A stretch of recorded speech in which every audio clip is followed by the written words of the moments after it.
ஒரு பெரிய புலி காட்டில் கோபமாக கர்ஜித்து எல்லா விலங்குகளையும் பயமுறுத்தியது. இந்த காடு முழுக்க என் கட்டுப்பாட்டில்தான். பயந்த விலங்குகள் எல்லாம் ஒன்றாக கூடி என்ன செய்வது என்று யோசித்தன.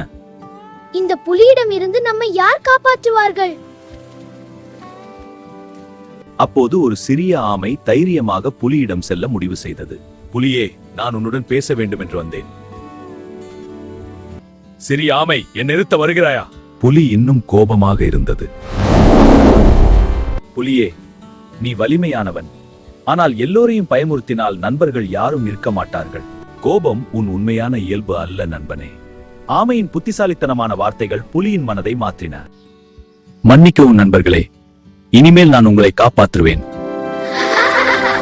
அந்த நாள் முதல் காட்டில் அமைதி திரும்பியது. புத்தி இருந்தால் பெரிய பிரச்சனைகளையும் சமாதானமாக தீர்க்கலாம்.